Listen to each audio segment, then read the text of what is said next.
ఇప్పుడు మనం 2024వ సంవత్సరం నూతన సంవత్సరం ద్వాదశ రాశుల్లో 12 రాశుల్లో ముఖ్యంగా 3వ రాశి మిథున రాశి వారి జ్యోతిష్యం భూత భవిష్యత్ వర్ధమానం ఎలా ఉందో గ్రహబలం గోచార ఫలం మన జానకిరామ్ని అడిగి చూద్దామండి. నూతన సంవత్సరం ఎలా ఉందో చూడు జానకిరామ్.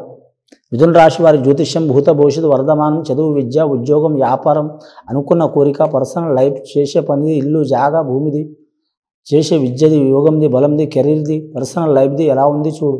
అనుకున్న పని జయముందా లేదా?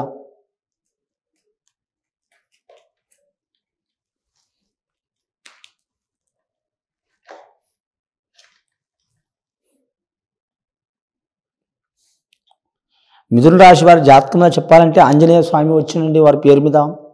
మరి జాతకంలో చూడాలంటే మాత్రం చాలా వరకు మాత్రం మిథున రాశి వారి జాతకానికి ఆదాయం 8 ఖర్చు 11 ఉందండి. 3 రూపాయల ఖర్చు ఉన్నది ఎక్కువ వరకు జాతక బలానికి. సహకారం చేసేవారు 4 అయితే ఇబ్బందులు పెట్టేవారు 5 ఉంటారు వారి పేరు మీద. నవగ్రహాల్లో వారికి మాత్రం ముఖ్యంగా మాత్రం 6 గ్రహాలు అనుకూలంగా ఉన్నాయండి. 3 గ్రహాలు అనుకూలంగా లేవు వారి జాతక బలానికి.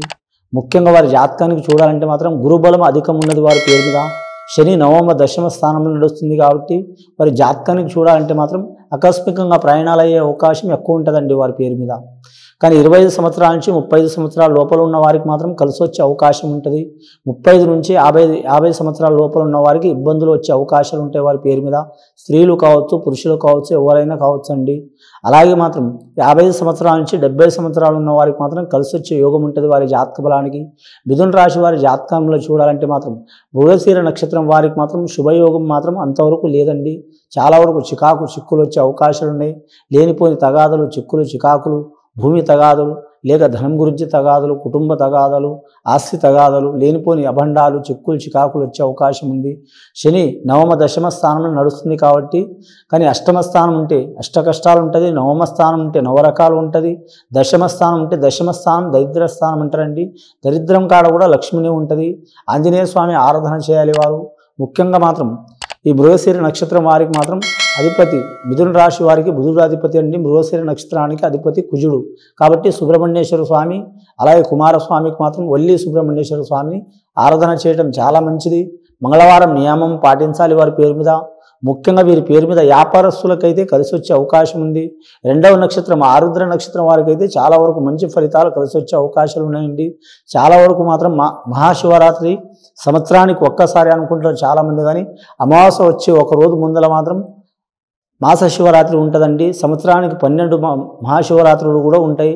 ఈ మాస శివరాత్రి రోజు మాత్రం మిథున రాశి వారు మాత్రం ఖచ్చితంగా మాత్రం శివాలయం సందర్శనం చేసి మాత్రం ఆ స్వామికి పరమేశ్వరుడికి రుద్రేశ్వరుడికి మాత్రం రుద్రాభిషేకం చేయించడం చాలా మంచిది. కానీ వీలైతే శ్రీశైలం మల్లికార్జున స్వామి దర్శనం చేయాలి. వీలు కాకుంటే మాత్రం మీరు దగ్గరలో ఉన్న ఊర్లో కావచ్చు పట్టణం కావచ్చు గ్రామం కావచ్చు ప్రాంతం కావచ్చు ఎక్కడైనా సరే శివాలయంకి మాత్రం రుద్రాభిషేకం పాలాభిషేకం జలాభిషేకం భస్మాభిషేకం ఏదైనా మీ శక్తి కొలది మాత్రం మనస్ఫూర్తిగా 5 నిమిషాలన చేయటం మంచిది. అలాగే వారి జాతక బలానికి శుభయోగాలు కలిసి వచ్చే అవకాశాలు ఉంటాయి వారి జాతక బలానికి. ఇక ధన విషయంలో చూడాలంటే వీరికి ఎంత ధనం అందుతుంది కానీ చేతిలో మాత్రం నిలబడదండి. రుణ చిక్కులు చాలా ఉంటాయి.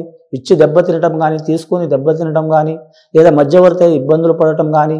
ఇక నిరుద్యోగులు అయితే మాత్రం వీరికి 50% మంచి ఫలితాలు కలుగుతాయండి. 50% ఇబ్బందులు తప్ప వారి జాతక బలానికి.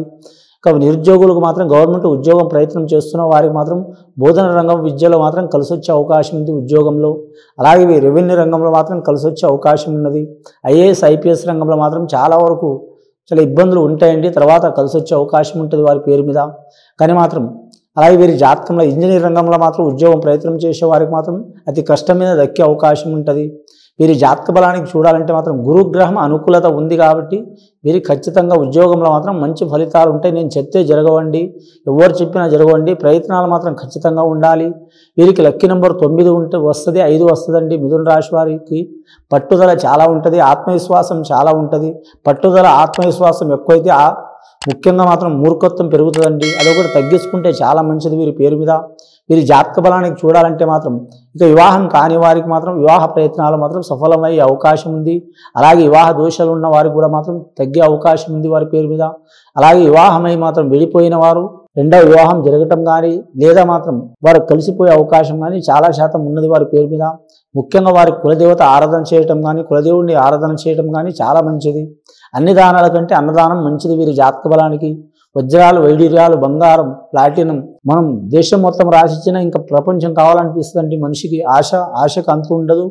చాలా వరకు ఆకాశం కూడా అంతు ఉండదండి. ఆకాశం మించి అంతు ఉంటుంది. కాబట్టి వారు అన్నదానం చేస్తే వారి మీద మాత్రం చిక్కులు చికాకులు తొలగిపోయే అవకాశాలు ఉన్నాయి. కానీ మాత్రం వారు కడుపు నిండా అన్నం తిన్నారనుకో చాలని పదం వస్తుంది. అన్నదాత సుఖీభవ అంటారు. అది వారికి శుభయోగం కలిగే అవకాశం ఉంది. వారి శక్తిని బట్టి 100 మంది కావచ్చు, 1000 మంది కావచ్చు, 1,00,000 మంది కావచ్చు అన్నదానం చేయటం చాలా మంచిది. అలాగే వీరి పేరు మీద చూడాలంటే వీరి జాతకంలో వస్త్రాలు, అన్ని వస్త్రాలు మంచిదే అండి వీరి పేరు మీద. ముఖ్యంగా మాత్రం వీరికి మాత్రం గ్రీన్ కలర్ వస్త్రం మాత్రం అచ్చుబాటు రాదు. వీరి జాతక బలంలో చూడాలంటే మాత్రం గత 2-3 సంవత్సరాల నుంచి పడుతున్న చిక్కులు చికాకులు గ్రహబాధలు తొలగిపోయే అవకాశాలు ఉన్నాయి. నవగ్రహాల్లో వీరికి మాత్రం సగం గ్రహాలు మంచిగా లేవు కాబట్టి మాత్రం సగం గ్రహాలు సరి సమానం ఉన్నాయి కాబట్టి నవగ్రహ ఆరాధన చేయటం, పూజ చేయటం వీలైతే వీరు సొంతంగా చేయాలండి. వీలు లేకుంటే మాత్రం వీరికి తెలిసిన సిద్ధాంతులు కానీ, పండితులు కానీ, సద్బ్రాహ్మణులతో కానీ శాంతి చేపించాలి. మామూలుగా చేసినా పర్వాలేదు, కంటిన్యూ చేయాలని ఏం లేదండి. మనస్ఫూర్తిగా మాత్రం ఒక 10 నిమిషాలైనా చేయాలి. కానీ ఏకాగ్రతతో, అసహనంతో, కోపంతో, తొందరపాటుతో మీరు గంటల తరబడి యజ్ఞాలు, యాగాలు చేపించినా కూడా, లక్షలు పెట్టి చేపించినా కూడా అంత ఫలితం ఉండదండి. మనస్ఫూర్తిగా నిదానంగా చేయాలి.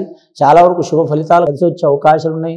అలాగే విద్యార్థులకు విద్య విషయంలో కలిసి వచ్చే అవకాశం ఉంది. గత కొన్ని సంవత్సరాల నుంచి చదువు విద్యల కాలేజీలో కానీ కావచ్చు, స్కూల్లో కావచ్చు, హై స్కూల్లో కావచ్చు, కళాశాలలో ఇబ్బందులు వచ్చిన వారు అవి తొలగిపోయే అవకాశాలు ఉన్నాయి. ఆ విద్యామాత మాత్రం ఖచ్చితంగా సరస్వతి దేవత ఆరాధన, అలాగే గాయత్రి దేవత ఆరాధన, విఘ్నేశ్వరుని ఆరాధన. కానీ అలాగే వినాయకుడికి అన్ని వరాలు ఇచ్చిండండి. అలాగే విద్యావరం కూడా ఇచ్చిండు. మహాపండితుడు వినాయకుడు. అలాగే ఆంజనేయ స్వామి కూడా మహాపండితుడు. వాళ్ళని ఆరాధన చేయటం మీరు విద్యలో మాత్రం కలిసి వచ్చే అవకాశాలు ఉన్నాయి. సకల దోషాలు తొలగిపోయే అవకాశాలు ఉన్నాయండి. ఇది విని చూసి ఆచరించే వారికి, మిథున రాశి వారికి చాలా వరకు ఆ పరమేశ్వరుడి దయ వలన మాత్రం శుభయోగాలు కలుగుతాయండి. శుభం భూయాత్.